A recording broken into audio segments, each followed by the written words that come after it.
الحمدللہ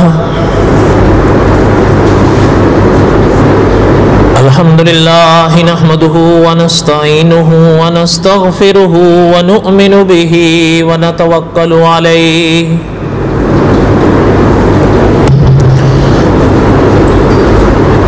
ونعوذ باللہ من شرور انفسنا ومن سیئات اعمالنا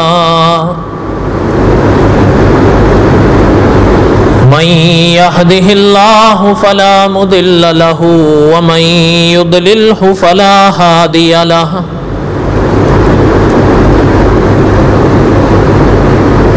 وأشهد أن لا إله إلا الله وحده لا شريك له وأشهد أن سيدنا وسندنا ومولانا محمدا عبده ورسوله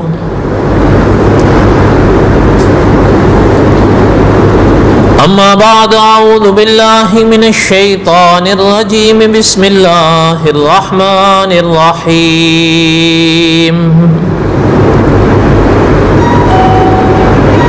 الف لام را تلك آیات الكتاب المبین انا انزلناه قرآنا عربيا لعلكم تعقلون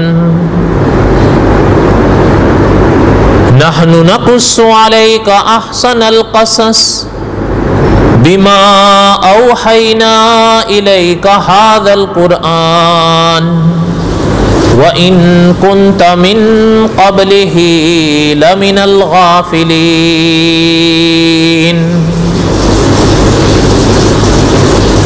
وقال النبي صلى الله عليه وسلم أنا آخر الأنبياء وأنتم آخر الأمم صدق الله العظيم وصدق رسوله النبي الكريم ونحن على ذلك لمن الشاهدين والشاكرين والحمد لله رب العالمين اللهم صل على محمد وعلى آل محمد كما صليت على إبراهيم وعلى آل إبراهيم إنك حميد مجيد اللهم بارك على محمد وعلى آل محمد كما باركت على إبراهيم وعلى آل إبراهيم إنك حميد مجيد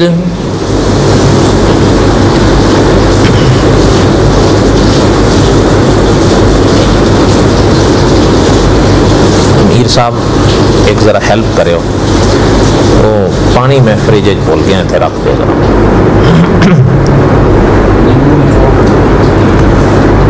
کتے نے درود شریف پڑھ لیں اللہم صلی علی سیدنا و مولانا محمد و علی آل سیدنا و مولانا محمد و بارک وسلم صلی علیہ پہلے رکھ چھو جزاک اللہ ہمہ قسم کی حمد و ثنا اللہ ذات لم یزل لا یزال کی ذات اقدس کے لیے صدق کے دل سے لا تعداد مرتبہ درود و سلام امام الانبیاء حضرت محمد الرسول اللہ صلی اللہ علیہ وسلم کی پاک ذات کے لیے جمعہ کے بیانات میں قصص الانبیاء علیہ السلام کے اسباق اور سیدنا یوسف علیہ السلام کے واقعات ہم پڑھ رہے تھے.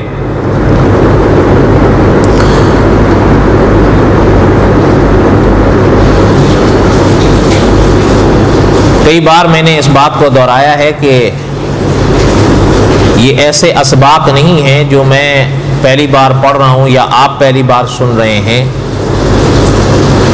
بلکہ آپ مدتوں سے سنتے آ رہے ہیں، بیان کرنے والے کر رہے ہیں، انشاءاللہ کرتے رہیں.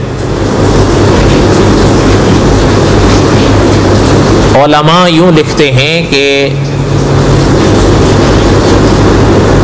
دیکھنا یہ ہے کہ ان واقعات میں، قصص میں کیا کیا اسباق عقیدے کے، عمل کے میرے اور آپ کے لیے اور ساری کائنات کے لیے پنہاں ہیں۔ وہ اگر میں اور آپ حاصل کر لیں تو انشاءاللہ خیر ہی خیر ہے، اور کچھ باتیں بڑی سمجھنے کی ہوتی ہیں۔ مجھے یاد ہے جب ہم نے قصص الانبیاء علیہ السلام کی تمہید شروع کی تھی تو رسالت کے باب کے وہ 11 عقیدے جو مولانا ادریس کاندھلوی رحمۃ اللہ علیہ نے رسالت کے باب میں اہل سنت و جماعت کے لکھے ہیں وہ میں نے پڑھے تھے۔ وہ 11 عقیدے تھے، میں نے سارے تقریباً خلاصے کے طور پر پڑھے تھے، لیکن میرے خیال میں اس وقت کوئی محفوظ نہیں ہوئے، ایک آدھ ہوا ہو تو یاد نہیں، شاید ایک آدھ ہوا ہے، باقی نہیں ہوئے۔ ظاہر بات ہے ان کو تو دہرایا نہیں جا سکتا تھا، اس لیے پھر ہم نے چھوڑ دیا۔ لیکن مجھے یاد ہے کہ اسی باب میں مولانا ادریس کاندھلوی رحمۃ اللہ علیہ نے ایک بات لکھی ہے کہ اس دنیا میں جو سب سے پہلا کفر ظاہر ہوا ہے وہ نبی کا انکار ہے۔ اگر آپ دیکھیں تو ماننے والا جو تھا نا وہ اللہ تعالیٰ کی توحید کا بھی اقراری تھا، اللہ تعالیٰ کی ربوبیت کا بھی اقراری تھا، یہاں تک کہ اللہ کی توحید کو بھی مان رہا تھا، اللہ کی ربوبیت کو بھی مان رہا تھا، لیکن پیغمبر کے آگے جھکنے کے لیے تیار نہیں تھا، جسے اطاعت کہتے ہیں، اور عقلی تیر تکے چلانے لگا کہ میں افضل ہوں وغیرہ وغیرہ، وہ سب آپ پڑھ چکے ہیں، سن چکے ہیں۔ مولانا ادریس کاندھلوی رحمۃ اللہ نے لکھا ہے، ذرا آپ دیکھیں، غور فرمائیں کہ یہ پہلا کفر ہے جو پیغمبر کے انکار کی صورت میں سامنے آئے۔ اس لیے انبیاء علیہ السلام کی اہمیت عقائد میں بڑی ممتاز ہے، اور انبیاء علیہ السلام کے قصص جو قرآن پاک میں اللہ ذو الجلال والاکرام نے بیان فرمائے ہیں وہ بڑے نورانی ہیں، اور وہ یہ شان رکھتے ہیں کہ مجھے اور آپ کو اور ساری کائنات کو ان کو سننا چاہیے، ان کو یاد کرنا چاہیے، ان سے سبق لینے چاہیے۔ یہی مقصد ہے ان واقعات یا ان قصص کو دہرانے کا۔ گزشتہ سے پوستہ جمعے میں جہاں ہم حضرت یوسف علیہ السلام کے واقعات تک پڑھ پائے تھے وہ یہ تھا کہ بنیامین کو مصر میں روک لیا گیا، اور جو باقی بھائی تھے ان میں سے ایک خود رہ گیا کہ میں تو نہیں جاؤں گا، یا تو والد جو ہے وہ نرمی فرمائیں یا اللہ تعالیٰ کوئی اور راستہ نکال دیں تو ٹھیک ہے، ورنہ میں نے تو یہیں بیٹھنا ہے۔ اتنی قسمیں وعدے ہم سے والد نے لیے، اب کیا منہ لے کر جائیں گے، وہ ایک بھی وہیں رہ گئے۔ باقی جو تھے وہ واپس آ گئے، اور انہوں نے جوت کا تو واقعہ قصہ بنیامین کا والد صاحب کو سنایا، لیکن چونکہ حضرت یعقوب علیہ السلام ان بیٹوں کو پہلے پرکھ چکے تھے، اس لیے یقین نہیں آیا ان کی اس بات پر، اور اس پر عقیدے کا ایک بڑا مسئلہ واضح ہوتا ہے جو مولانا سرفراز صاحب رحمۃ اللہ نے لکھا ہے، اور وہ اس وقت میں نے بڑی تفصیل سے پڑھا تھا، اور وہیں ہمارے یہ بات رک گئی تھی، یاد ہے؟ اب آگے چلیں۔ اب جب ان بیٹوں نے حضرت یعقوب علیہ السلام کے آگے وہ سارا ماجرا رکھا، بلکہ بطور دلیل یا گواہ کے بھی یہ شے بطور ثبوت کے بھی پیش کرنی چاہیے کہ آپ چاہیں تو دوسرے قافلے والوں سے بھی پوچھ لیں، کریا والوں سے بھی پوچھ لیں کہ ہم جو کہہ رہے ہیں کیا وہ سچ ہے، ایسا ہی ہے یا نہیں۔ لیکن حضرت یعقوب علیہ السلام نے ان کی جو بات کو سنا، قال بل سولت لکم انفسکم امرا، یہی وہ موقع تھا جہاں میں نے عقیدے کے اس مسئلے کو پڑھا تھا۔ حضرت یعقوب نے فرمایا بات یوں تو نہیں، یہ تو تمہاری گھڑی ہوئی بات ہے بہرحال۔ اور علماء یوں لکھتے ہیں کہ حضرت یعقوب نے ظاہر بات ہے ان پر کیسے اعتماد کرتے، ایک بات۔ دوسری بات اکابر نے فرمایا، جو حضرت یعقوب نے فرمایا کہ بات ایسی نہیں ہے، یہ تو تمہاری بناوٹی بات ہے۔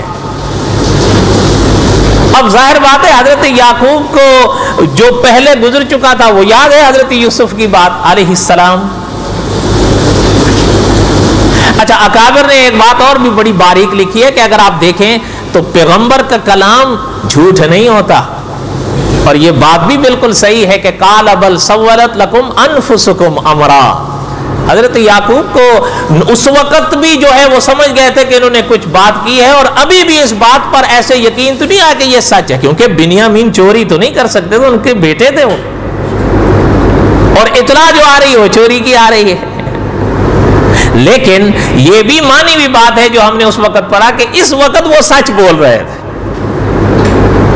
اس لیے علماء اہل سنت و جماعت نے اس موقع پر اس عقیدے کو دہرایا ہے جو مجھے اور آپ کو یاد رکھنا چاہیے کہ عالم الغیب یہ شان ہے صرف اللہ رب العالمین بس، اور یہ اپنا جو ہے نا یعنی لوازمات الہیہ میں سے ہے یہ شان۔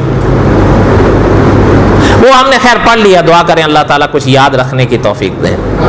قال بل سولت لکم انفسکم امرا فصبر جمیل، وہی لفظ حضرت یعقوب نے پھر دہرایا ہے جو حضرت یوسف کے واقعے میں دہرایا تھا۔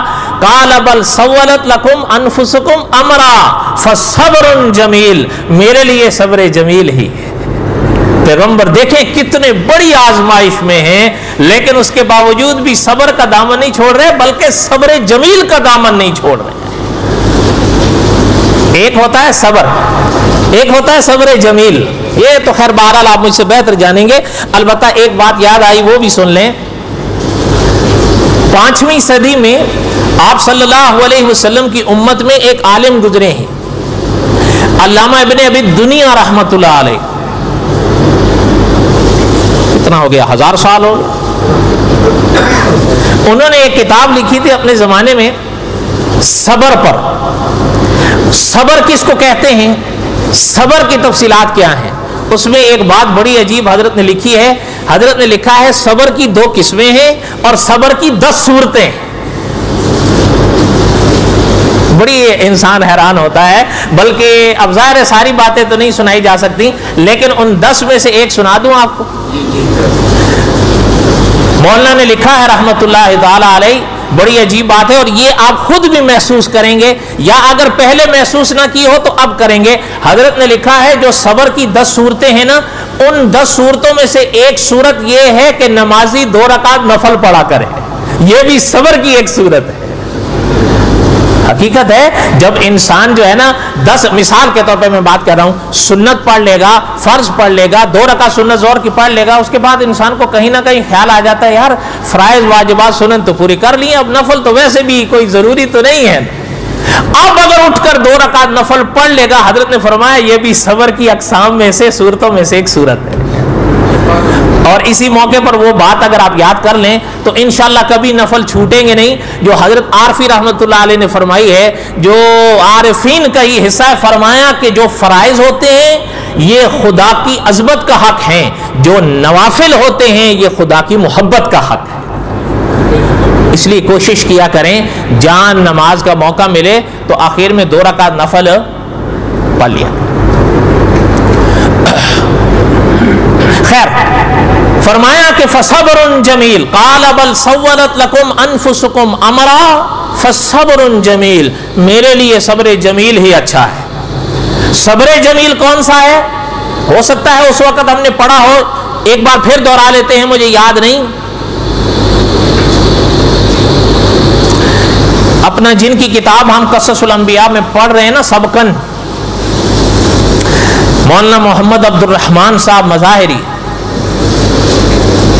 یہ پرانے علماء میں سے ہیں، اب بھی حیات ہیں، دعا کریں اللہ تعالیٰ ان کو سلامت رکھے۔ بہرحال اب ان کو دیکھنے سے پتہ چلتا ہے کہ اب چراغ کی وہ حالت ہے جو سحری کے وقت ہوتی ہے۔ یہ قیامت کی نشانیوں میں سے ہے کہ علماء حق اٹھ جائیں۔ مولانا نے جہاں ہدایت کے چراغ لکھی تھی جو انبیاء کی پاک سیرت پر کتاب ہے، وہیں مولانا نے ایک کتاب لکھی تھی تعلیمات قرآنی، یہ 750 صفحے کا ذخیرہ حضرت نے لکھا تھا۔ 830 آیتیں قرآن پاک سے انتخاب کر کے اس کتاب میں لکھی تھیں۔ کتنی؟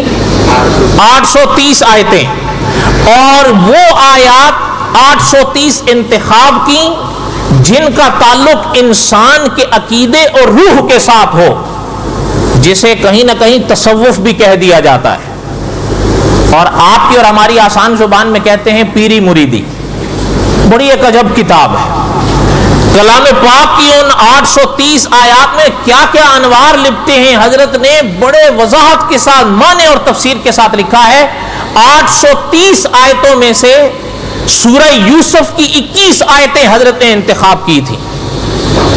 ان میں ایک آیت یہ تھی جو میں نے ابھی پڑھی، قال بل سولت لکم انفسکم امرا فصبر جمیل، یعنی حضرت یعقوب کے واقعات میں سے آیت لی حضرت نے کہ فصبر جمیل کیا ہے۔ اس کے معنی کو آگے حضرت جو آیت ہم پڑھیں گے اس کے حل کا موقع پر حل کیا، لیکن آپ ابھی سن لیں کہ فصبر جمیل وہ لفظ تو آ رہا ہے۔ حضرت نے لکھا کہ صبر جمیل کس کو کہتے ہیں، فرمایا صبر جمیل اس کو کہتے ہیں، مولانا عبد الرحمان صاحب نے لکھا ہے۔ لیکن یہ بات بھی سن لیں کہ حضرت نے یہ بات مولانا اشرف علی تھانوی رحمۃ اللہ علیہ کے حوالے سے لکھی ہے کہ حضرت تھانوی رحمۃ اللہ علیہ فرماتے تھے کہ صبر جمیل اس کو کہتے ہیں کہ خدا نہ کرے کسی انسان کو دکھ ہو، خدا نہ کرے کسی انسان کو غم ہو، خدا نہ کرے کسی انسان کو پریشانی ہو، تو وہ اپنے دکھ درد کا اظہار مخلوق کے سامنے نہیں خدا کے سامنے کرے۔ یہ ہے صبر جمیل۔ اس میں اگر آنکھوں سے آنسو بھی بہ پڑے تو کوئی بات نہیں۔ یہ اگر نبوت کے کمال کے خلاف نہیں ہے تو پھر اولیاء کے کمال کے خلاف کیسے ہو سکتا ہے؟ اس لیے اللہ کے آگے رونا کوئی بری بات نہیں ہے، اللہ کے آگے فریاد کرنا کوئی بری بات نہیں ہے، بلکہ حضرت تھانوی رحمۃ اللہ علیہ نے تو یہاں تک فرمایا، حضرت لکھتے ہیں کہ اللہ کے آگے اظہار بھی کوئی بری بات نہیں ہے، مخلوق کے آگے فریادی نہ ہو۔ بات سمجھ آئی؟ بڑی عظیم کتاب، ہو سکے تو منگوا لیں، لیکن ہو سکتا آپ کو ملے گی مشکل۔ دہلی میں ملتی ہے اور آپ دہلی جائیں گے، وہ کیا کہتے ہیں آپ کے یہاں محاورہ بھی ہے نا، ہنوز دلی دور است، لیکن بڑی عظیم کتاب ہے، بڑی عظیم کہ اگر مل سکے تو اس کو منگوائیں۔ بڑی، میں نے میرے خیال میں سن 2007 میں پڑھی تھی، 11 سال ہو، لیکن الحمدللہ میرا حافظہ ٹھیک ہے، مجھے یاد ہے یہ بات۔ بہرحال کوئی بات آپ کو بھی سمجھ میں آئی؟ قال بل سولت لكم انفسكم امرا فصبر جمیل عسى الله ان يأتيني بهم جميعا۔ حضرت نے فرمایا کہ امید کرتے ہیں اللہ پھر ان کو میرے پاس لے آئے گا۔ جمع کا لفظ مفتی تقی عثمانی صاحب دامت برکاتہم لکھتے ہیں، اور علماء مفسرین نے بھی لکھا ہے کہ حضرت یعقوب نے اس مرحلے پر جمع کا لفظ استعمال کیا ہے، اور جمع عربی قاعدہ ہے کم از کم 3 مانگتا ہے، تو علماء مفسرین نے لکھا 3 ہی تو تھے، ایک حضرت یوسف تھے، ایک جناب بنیامین تھے، اور ایک وہ بیٹا تھا جو پیچھے رہ گیا تھا، تو 3 ہی تو تھے، تو جمع کا لفظ تو صادق آ رہا ہے نا۔ عسى الله ان يأتيني بهم جميعا، امید ہے اللہ پھر ان سب کو میرے پاس واپس لائے گا۔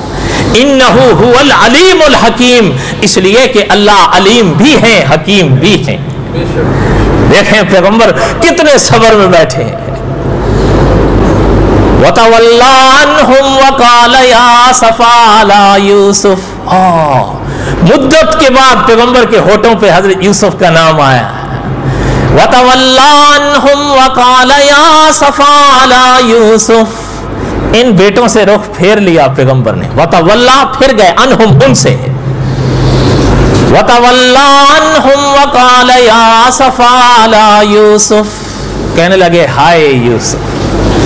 یہ شاہ عبد القادر محدث دہلوی رحمۃ اللہ علیہ نے لکھا ہے کہ اتنے زمانے کے بعد بھی صرف اتنا جملہ خدا کے آگے اظہار کی صورت میں کہنا کہ ہائے یوسف, یہ پیغمبر ہی کا حوصلہ ہے. اتنی مدت گزر گئی. بعض اکابر نے فرمایا 35 سال, بعض علماء نے فرمایا نہیں 35 نہیں 40 سال, بعض علماء نے لکھا ہے نہیں 35 نہیں 80 سال. وَتَوَلَّى عَنْهُمْ وَقَالَ يَا أَسَفَا عَلَى يُوسُف, کہنے لگے ہائے یوسف. بس اتنا کہا. وَبَيَضَّتْ عَيْنَاهُ مِنَ الْحُزْنِ فَهُوَ كَظِيمٌ, اللہ نے فرمایا غم کے مارے گھٹتے جا رہے ہیں. اور اللہ نے ارشاد فرمایا کہ فراق یوسف میں روتے روتے آنکھیں سفید کر بیٹھے میرے یوسف. بیٹے تو تھے نا, اور جو ہوتی ہے نا اولاد کی محبت, یہ تو فطری چیز ہے یا نہیں؟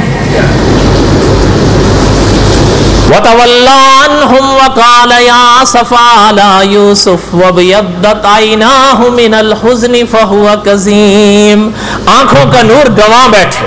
بعض اکابر نے فرمایا کہ آنکھوں میں سفیدی اتر آئی, اور مفسرین نے لکھا ہے, یہ آپ بھی جانتے ہیں کہ جب نظر کی طاقت کم ہوتی ہے تو ان موتیوں میں سفیدی ظاہر شروع ہو جاتی ہے. یہ وہی موقع ہے. بعض اکابر نے فرمایا کم ہو گئی بہت, اور بعض علماء نے لکھا ہے تقریباً 6 سال بالکل ختم ہو گئی. وہ پیغمبر دیکھ نہیں سکتے تھے, فراق یوسف میں روتے روتے یہ مدت گزار. امتحان تھا پیغمبر کے لیے, اور اتنے سخت امتحان انبیاء کے ہی ہوتے ہیں علیہم الصلوۃ والسلام, اس لیے کہ جن کی شان زیادہ ہوتی ہے تو پھر امتحان سخت ہوتا ہے. اس لیے اکابر نے فرمایا کبھی امتحان آ جایا کرے تو گھبرا نہیں جایا کرو. کبھی کبھی امتحان خدا کی عنایت کی صورت میں آتا ہے آپ کے مقام کی وجہ سے. وہ آزمائش ہوتی ہے, اس موقع پر صبر کرنا ہے یا واویلا کرنا ہے. مانگو نہیں, آ گیا تو پھر صبر کرو, لیکن واویلا نہیں کرنا ہے. آپ ہو سکتا ہے میری بات کے ساتھ اتفاق نہ کریں, ہمارے ملک کے ایک صوبے میں ایک پیر صاحب تھے, پتہ نہیں ابھی زندہ ہے یا فوت ہو گیا بیچارہ, واللہ عالم. میں اس سندھ اپنا صوبے کا نام نہیں لیتا تاکہ شاید کسی کے دل پہ بوجھ نہ گزرے. وہ ان کا ایک طریقہ تھا, یہ باقاعدہ یہ نہیں کہ میں آپ کو کوئی الف لیلا سنا رہا ہوں, یہ واقعہ ہے کہ جو کتابوں میں لکھا ہے کہ اس کے ہاں جو شخص بھی جاتا تھا نا بیعت ہونے کے لیے کہ جی مجھے آپ سے بیعت ہونا ہے, وہ سب سے پہلے کہتا تھا اس کو کہ بھائی دیکھو اگر میری بیعت کرنی ہے تو پہلے سوچ لو. نہیں جی میں نے سوچ لیا.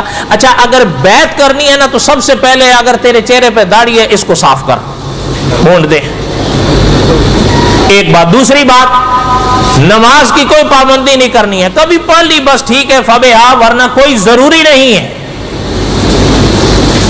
اللہ تعالیٰ معاف فرمائیں, یہ باقاعدہ صاحب قصص الانبیاء نے لکھا ہے کہ اگر وہ کوئی شخص اس کے جھانسے میں آ جاتا تھا نا, وہ اگر پریشان حال ہو کے اس کے پاس جاتا تھا, 2 دن کے بعد اس کی حالت ٹھیک ہو جاتی, تو وہ کہتا ہے میں تو ٹھیک ہو گیا ہوں, میرے تو حالات ٹھیک ہو گئے ہیں. بھائی حالات ٹھیک ہونے ہی ہونے, ایمان ختم ہو گیا ہے تو امتحان جو ختم ہو گیا ہے, تو حالات ٹھیک نہیں ہوں گے تو کیا ہوگا. اللہ تعالیٰ اپنے وہاں کو آزماتے ہیں, یہ ان کی شان ہے. حضرت یعقوب سے بڑھ کر رتبے کس کے ہوں گے آپ خود سوچیں انسانوں میں. میں جناب محمد رسول اللہ کی بات نہیں کر رہا ہوں صلی اللہ علیہ وسلم, لیکن آپ خود سوچیں جب حضرت یعقوب علیہ السلام پر امتحان کا یہ حال ہے, تو پھر اگر خدا کرم فرمائے مجھ پر یا آپ پر کوئی آزمائش آتی ہے تو ہمیں رونا چاہیے یا صبر کرنا چاہیے؟ پھر بددل نہیں ہونا چاہیے, حوصلہ رکھنا چاہیے. خود قرآن میں تو ہے, آپ خود مجھ سے زیادہ بہتر آپ کو یاد ہے, وَلَنَبْلُوَنَّكُمْ بِشَيْءٍ مِّنَ الْخَوْفِ وَالْجُوعِ وَنَقْصٍ مِّنَ الْأَمْوَالِ وَالْأَنفُسِ وَالثَّمَرَاتِ. آگے کیا ہے؟ وَبَشِّرِ الصَّابِرِينَ الَّذِينَ إِذَا أَصَابَتْهُمْ مُصِيبَةٌ قَالُوا إِنَّا لِلَّهِ وَإِنَّا إِلَيْهِ رَاجِعُونَ. حضرت ابن عباس فرماتے ہیں یہ جو جملہ ہے نا انا للہ و انا الیہ راجعون, یہ حضور کی امت کا ہی خاصہ ہے, اور اس کا طبیعت پہ اثر ہوتا ہے. ہم لوگ تو اصل میں بے تکلفی میں ایسے ہی بے دھیانی میں پڑ جاتے ہیں نا، ورنہ اس کا اثر یہ ہوتا ہے کہ اگر دل کے اوپر پہاڑ بھی غم کا پڑا ہوا ہو، یہ جملہ پڑھو تو انشاءاللہ زائل ہو جائے گا۔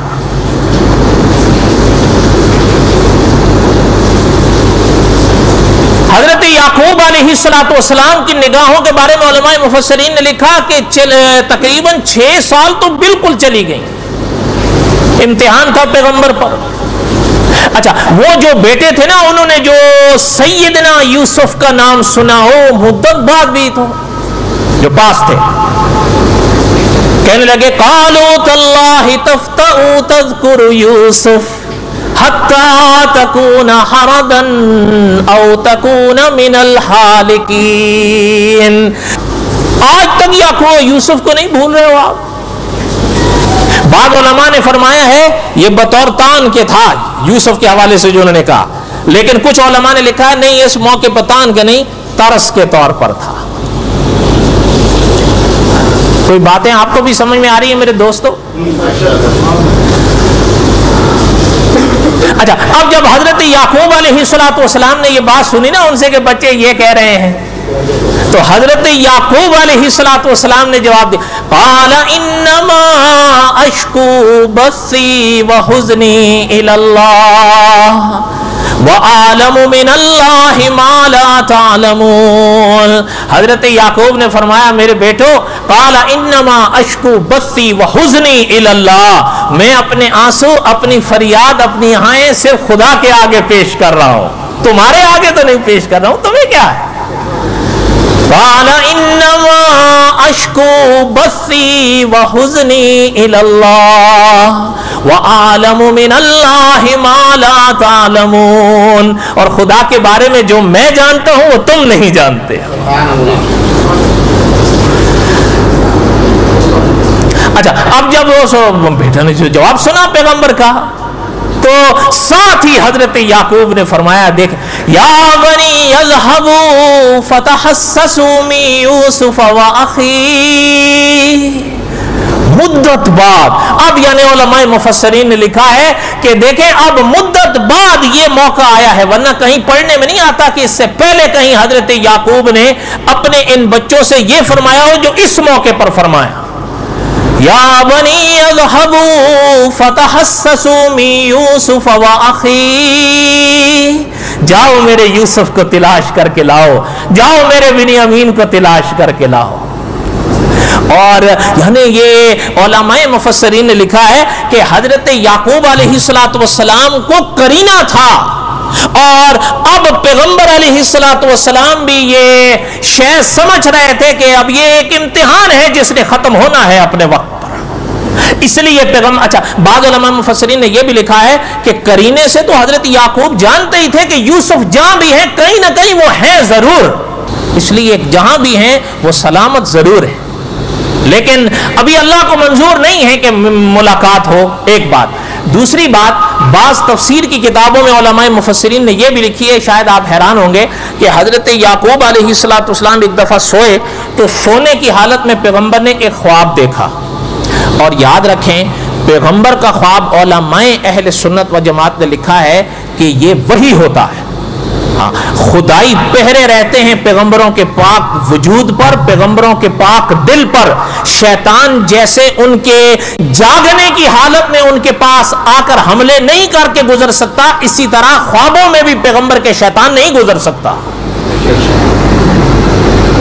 حضرت یعقوب علیہ السلام نے خواب یہ دیکھا کہ حضرت ملک الموت علیہ السلام ہے، ان سے پیغمبر نے خواب میں ملاقات کی تو فرمایا ایک سوال آپ سے کرنا ہے، یہ علماء مفسرین نے لکھا ہے تفسیر کی کتابوں میں۔ انہوں نے کہا جی حضرت پوچھیں۔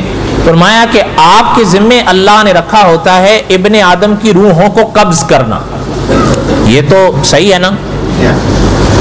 تو میں آپ سے صرف یہ پوچھنا چاہتا ہوں، آج تک یہ جتنا زمانہ گزر گیا ہے میرے یوسف کی روح بھی قبض کی ہے آپ نے؟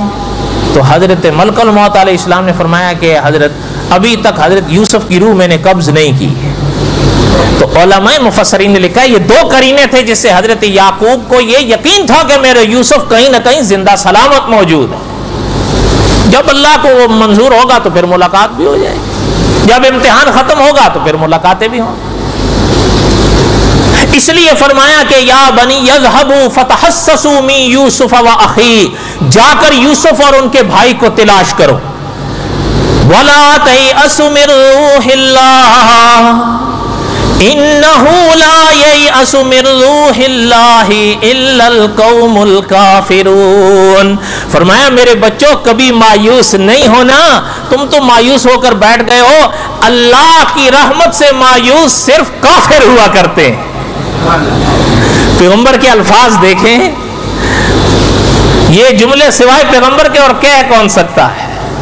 یا بنی یذهبوا، کہ جا کر تلاش کرو میرے یوسف کو ان کے بھائی کو۔ ولا تیأسوا من روح اللہ انہ لا ییأس من روح اللہ الا القوم الکافرون، کہ جو مایوس ہوتے ہیں خدا کی رحمت سے وہ کافر مایوس ہوتے ہیں، ایمان والے خدا کی رحمت سے کبھی مایوس نہیں ہوتے۔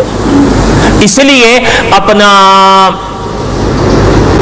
مصنف عبد الرزاق کے حوالے سے مولانا عبد الحمید سواتی رحمۃ اللہ علیہ نے ایک بات لکھی ہے اپنی تفسیر کی سورہ یوسف کی آیت میں، وہ بھی سن لیں کہ حدیث کی کتابوں سے پتہ چلتا ہے کہ کچھ گناہ بڑے ہوتے ہیں، ان میں ان پر بھی 3 کو اور اوپر رکھا گیا ہے۔ کتنوں کو؟ اس مقام پر۔ ان میں پہلا یہ ہے غلط عقیدہ، جسے شرک کہتے ہیں، شرکیہ عقیدہ۔ خدا نہ کرے یہ کسی عقیدے میں ہو اور وہ عقیدہ وجود کے ساتھ اس جہان سے اس جہان چلا گیا، اس کی بخشش کا کبھی سوال ہی پیدا نہیں ہوتا۔ ایک دوسرا،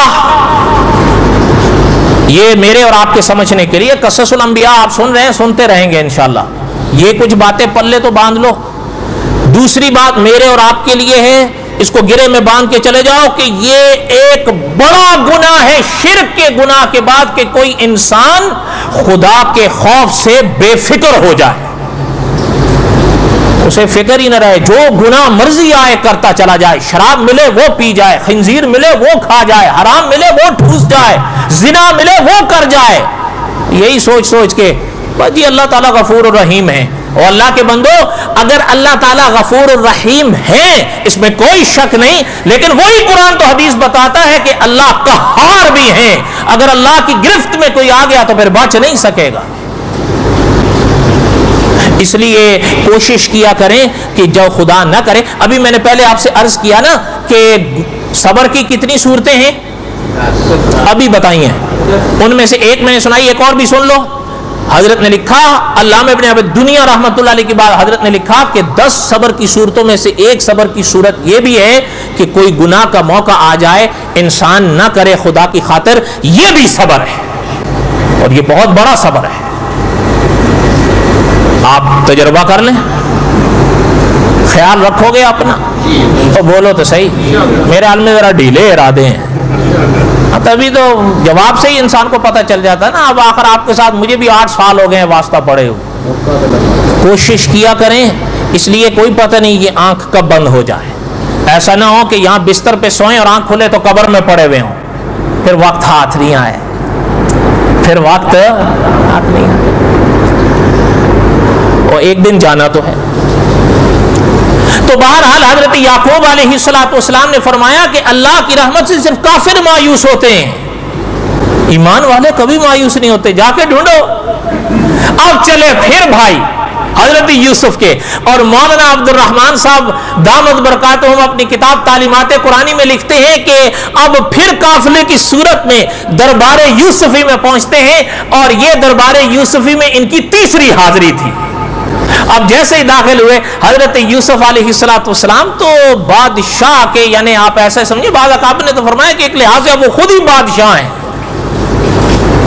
اور تاج پہن کر سامنے آئے۔ اچھا اب یہ بھی داخل ہوئے اور سامنے آئے، اب اصل میں یہ پہلے تو آئے حضرت یوسف کے پاس، حضرت یوسف کا تو پتہ تھا نہیں ان کو، لیکن بنیامین کا پتہ تھا، تو سوچا انہوں نے یہ، علامہ شبیر احمد عثمانی رحمۃ اللہ علیہ نے لکھا ہے کہ انہوں نے یہ سوچا کہ ابھی ان کا تو پتہ نہیں کہ یوسف علیہ السلام کہاں ہیں، بنیامین کا پتہ، پہلے ان کو تو لے لیں، اور ساتھ میں کچھ تھوڑی سی پونجی بھی لے آئے تھے کہ قحط کا دور تھا، گھر میں بھی کچھ نہیں بچا تھا، کہ بنیامین کو لے لیں، کچھ غلہ بھی لے لیں، پھر یوسف کو بھی تلاش کرتے ہیں علیہ السلام۔ اور صاحب قصص الانبیاء لکھتے ہیں ان کے آگے جو جملے آ رہے ہیں قرآن پاک میں، اس سے پتہ چلتا ہے اب ان کی بھی آکڑ واکڑ سب نکل گئی. وہ تو پیسے دے رہے تھے، اس لیے ان کا مطالبہ بطور ایک احسان کے تھا. بات سمجھ آئی آپ کو؟ اللہ تعالیٰ آپ کے ہم سب کے حامی و ناصر ہوں. وما علینا الا البلاغ المبین. سنتیں پڑھ